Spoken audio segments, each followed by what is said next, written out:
যারা সিমের বিচি দিয়ে মুরগির মাংস রান্না করে খেয়েছেন আপনারা তারা তো জানেনই যে এর টেস্ট কতটা ভালো আসে। আর যারা খাননি তারা একবার হলেও ইনশাল্লাহ এই রেসিপি ফলো করে রান্না করে খেয়ে দেখবেন। আশা করছি ভালো লাগবে।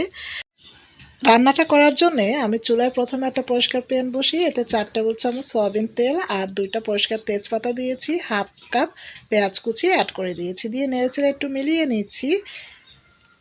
আর এখানে স্বাদমতো লবণ দিয়ে দিচ্ছি। শুরুতে লবণটা দিলে কি হয় পেঁয়াজটা তাড়াতাড়ি নরম হয়ে যায়। তো আমি এখানে পৌনে ১ টেবিল চামচের মতো লবণ দিয়ে দিয়েছি। দিয়ে নেড়েচেড়ে লবণ যখন পেঁয়াজটা একটু সফট হয়ে আসবে সে পর্যায়ে আমি এখানে দিয়ে দিচ্ছি আগে থেকে ধুয়ে ক্লিন করে রাখা মুরগির মাংস। টোটাল এখানে ১ কেজি মুরগির মাংস অ্যাড করে দিচ্ছি। আর এ পর্যায়ে কোনো প্রকার পানি অ্যাড করব না। পানি ছাড়াই এই চিকেনটাকে পেঁয়াজের সাথে আমি প্রায় ৪-৫ মিনিটের মতো অনবরত নেড়েচেড়ে ভাজা ভাজা করে নিব। এতে করে চিকেনের মধ্যে যে এক্সট্রা একটা গন্ধ থাকে সেটা লাগবে না, উল্টা এই রান্নাটা অসাধারণ হবে। এভাবে একবার করে দেখবেন। তো এখন এখানে আমি আদা রসুন পেস্ট দিয়ে দিলাম 2 টেবিল স্পুন আর হলুদের গুঁড়ো দিয়ে দিলাম ১.৫ চা চামচ। আর লাল মরিচের গুঁড়ো স্বাদ মতো, ঝালটা যে যার খুশি মতো দিবেন। আমি এখানে ২ চা চামচ অ্যাড করে দিয়েছি। আর এখানে দিয়েছি জিরা আর গোলমরিচ ২ টা একসাথে পেস্ট করে নিয়েছি, সেটা ১ টেবিল চামচ। আর গরম মশলা হাফ টেবিল চামচ।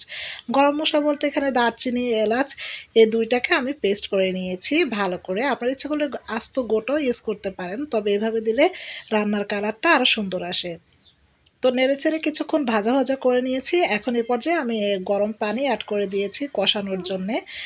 হাফ কাপ পরিমাণে পানি দিয়েছি আর ২টা টমেটো এখানে কেটে দিয়েছি। এটা সম্পূর্ণ অপশনাল, টমেটো আপনারা স্কিপও করতে পারেন। তো কষিয়ে নিব ভালো করে। যখন কষানো হয়ে যাবে তখন আগে থেকে পরিষ্কার করে ক্লিন করে ধুয়ে পানি ঝরিয়ে রাখা সিমের বিচি এখানে আমি হাফ কেজির মতো অ্যাড করে দিয়েছি। আর পরিমাণটা আপনারা আপনাদের ইচ্ছে মতো নিতে পারেন। সেক্ষেত্রে মশলার পরিমাণও কম বেশি হবে। তো আমি নেড়েচেড়ে ভালো করে এই চিকেনের সাথে সিমের বিচিগুলোকে অ্যা মিলিয়ে কষিয়ে নিব কিছুক্ষণ। আর সিমের বিচির পরিমাণে এখানে সামান্য পরিমাণে লবণ অ্যাড করে দিচ্ছি, প্রায় আরও পৌনে ১ টেবিল চামচের পরিমাণে। লবণটা আসলে আপনারা একেবারে দিতে যাবেন না। যারা নতুন রাঁধুনি আপুরা আছেন তারা লবণটা প্রথমে কম দিবেন, পরে লাগলে অ্যাডজাস্ট করে নেবেন। তো কষানো হয়ে গিয়েছে প্রায় ৫-১০ মিনিটের মতো। এখন আমি এখানে ঝোলের পরিমাণে পানিটা অ্যাড করে দিচ্ছি। পানিটা আসলে যে যার ইচ্ছে মতো দিবেন। কেউ হয়তো ঝোল বেশি পছন্দ করে, কেউ মাখো, মাখো পছন্দ করে বা কেউ শুকনা পছন্দ করে। তো নেড়েচেড়ে মিলিয়ে নিচ্ছি। তবে আজকে এই রান্নাটায় কিন্তু ঝোল অতিরিক্ত হলেও ভালো লাগবে না, আর একেবারে শুকিয়ে ফেললেও ভালো লাগবে না। মাখো, মাখো একটা গ্রেভি করলে ভালো লাগবে। তো আমি এখানে ৩ টা আস্ত কাঁচামরিচও দিয়ে ঢাকা দিয়ে দিয়েছি সুন্দর একটা স্মেলের জন্য। তো একটু পরে এসে আবারও ঢাকাটা তুলে আমি নেড়েচেড়ে মিলিয়ে নিচ্ছি। আর দেখেন সিমের বিচি কিন্তু অলরেডি সেদ্ধ হয়ে গিয়েছে। এটা টেস্ট করে নিচ্ছি।